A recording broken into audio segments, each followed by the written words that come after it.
नमस्ते मेरी YouTube family, कैसे हैं आप सब। आई होप आप सब स्वस्थ मस्त चकाचक होंगे। तो आज इस वीडियो में मैं आपके साथ शेयर करूंगी कुतुब मीनार के बारे में वो बातें जो आपको हैरान करने वाली हैं, और साथ ही साथ कुतुब मीनार के इतिहास, कुतुब मीनार के वो फैक्ट जिनको शायद ही आप पहले कभी सुने होंगे, और कुतुब मीनार में वो कौन सी घूमने की जगह हैं और जो भी नई अपडेट हैं वो सब इस वीडियो में मैं आपके साथ शेयर करूंगी। तो अगर आप कुतुब मीनार जाने का प्लान बना रहे हैं तो ये वीडियो आपके लिए ही है। इस वीडियो में मैं आपको ये भी बताऊंगी कि आपको कुतुब मीनार जाने से पहले कौन कौन सी बातों को ध्यान रखना है जिससे आपको वहां जाने में कोई तकलीफ ना हो। तो ज्यादा देर न करते हुए वीडियो की शुरुआत करते हैं कुतुब मीनार के इतिहास से। दोस्तों, शुरुआत होती है गुलाम वंश से। इन्होंने 1206 से 1290 तक ही शासन किया। गुलाम वंश, जो कि गुलाम था मोहम्मद गौरी का, जिसका नाम था कुतुबुद्दीन ऐबक।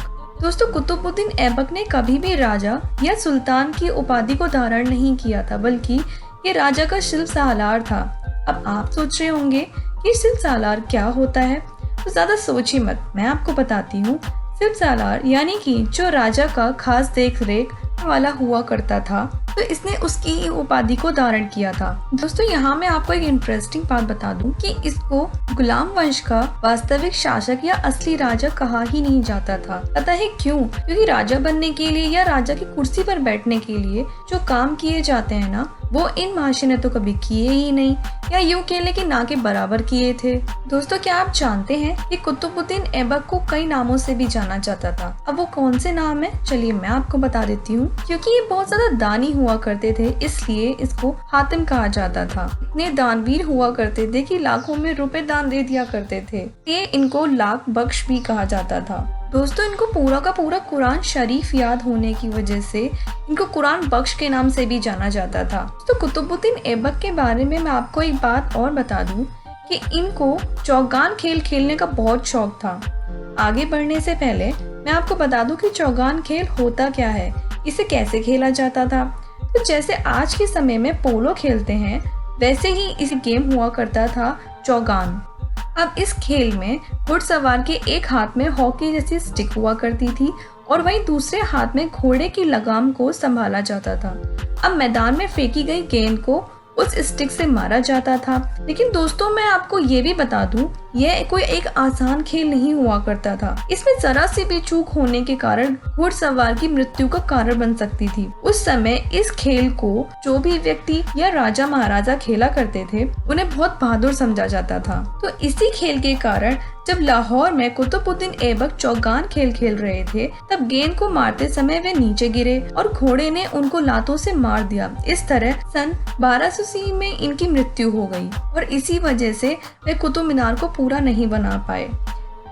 दोस्तों, आगे बढ़ने से पहले यहाँ मेरा आप सबसे एक सवाल है कि क्या आप बता सकते हैं कि कुतुब मीनार को किसकी याद में बनाया गया था? अगर आपको पता है तो कमेंट सेक्शन में जरूर लिखिए। इसके बाद सन 1220 में ऐबक के पोते और उत्तराधिकारी इल्तुतमिश ने इसके बचे हुए काम को पूरा करवाया और कुतुब मीनार के 3 मंजिल को और बनवाया। लेकिन दोस्तों, 1369 में एक दुर्घटना के कारण जब तुगलक वंश का शासन आया, तो बिजली गिरने के कारण कुतुब मीनार की ऊपरी मंजिल टूटकर गिर गई, जिसके बाद फिरोज शाह तुगलक ने फिर से इसका रिकंस्ट्रक्शन करवाया और हर साल 2 मंजिल का निर्माण लाल पत्थर और मार्बल से शुरू कराया गया। दोस्तों, क्योंकि यहाँ कोई कंफ्यूजन ना हो, इसके लिए मैं आपको बता दूं कि कुतुब मीनार का निर्माण शुरू कराया कुतुबुद्दीन ऐबक ने और इसको पूरा कराया इल्तुतमिश ने। लेकिन 1369 में बिजली के गिरने के कारण कुतुब मीनार की ऊपरी मंजिल टूट गई, तब इसको दुरुस्त कराया फिरोज शाह तुगलक ने। तो उम्मीद है कि अब आपको कोई भी कंफ्यूजन यहाँ नहीं हुई होगी। दोस्तों, कुतुब मीनार के इतिहास के बाद अब बात कर लेते हैं कुतुब मीनार के बारे में। अब कहीं न कहीं कुतुब मीनार से जुड़े आपके मन में काफी प्रश्न होंगे, जो मैं आपको बता देती हूँ। दोस्तों, कुतुब मीनार हिंदुस्तान की राजधानी दिल्ली शहर के महरौली भाग में स्थित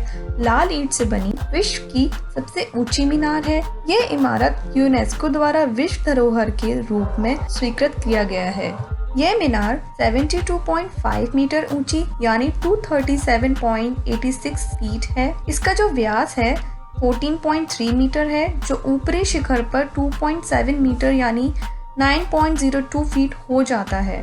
दोस्तों, जब आप इस मीनार को देखेंगे तो इसमें लाल पत्थर और बलुआ पत्थर की 5 अलग अलग मंजिल देखने को मिलेंगी। इस मीनार के अंदर गोलाकार में कुल 379 सीढ़ियां हैं, लेकिन दोस्तों अभी अंदर जाने की एंट्री नहीं है। कुतुब मीनार के चारों ओर भारतीय कला के कई खूबसूरत नमूने हैं, जिनमें से कई सारे इसके निर्माण काल सन 1193 में या उससे पहले के हैं। दोस्तों आपको बता दूं कि अफगानिस्तान के जाम की मीनार से प्रेरित होकर या उससे अच्छा दिखाने के लिए दिल्ली सल्तनत के संस्थापक कुतुबुद्दीन ऐबक ने सन 1200 में कुतुब मीनार का निर्माण कराना शुरू किया था, लेकिन इसका आधार ही बना पाए थे कि उनकी मृत्यु हो गई। दोस्तों क्या आप जानते हैं कि कुतुब मीनार का नक्शा भारत आने से पहले तुर्की में बनाया गया था, लेकिन यहाँ हैरानी वाली बात यह है कि अभी तक कोई भी कुतुब मीनार के संबंध में इतिहास में दस्तावेज देखने को नहीं मिले हैं। कहा यह भी जाता है कि कुतुब मीनार को राजपूत मीनार से प्रेरणा लेकर बनाया गया था। दोस्तों जब आप यहाँ जाएंगे तब आपको यहाँ अरबिक, फारसी और नागरी जैसी भाषाओं में इसके इतिहास के बारे में कुछ अंश देखने को मिलेंगे। यहाँ मैं आपको एक बात और बता दूं कि इस मीनार की जो भी जानकारी है वो मिली है फिरोज शाह तुगलक और सिकंदर लोदी से। दोस्तों 1328 ईस्वी में बिजली के गिर जाने के कारण कुतुब मीनार के ऊपरी भाग टूट जाने की वजह से फिरोज शाह तुगलक ने इसका फिर से निर्माण कराया। इसके पुनर्निर्माण कराने के साथ साथ 2 और मंजिल को बनवाया, लेकिन 1505 में एक बड़े भूकंप आने की वजह से कुतुब मीनार काफी क्षतिग्रस्त हुआ। इसका भारी नुकसान हुआ और इसकी मरम्मत सिकंदर लोदी ने कराई।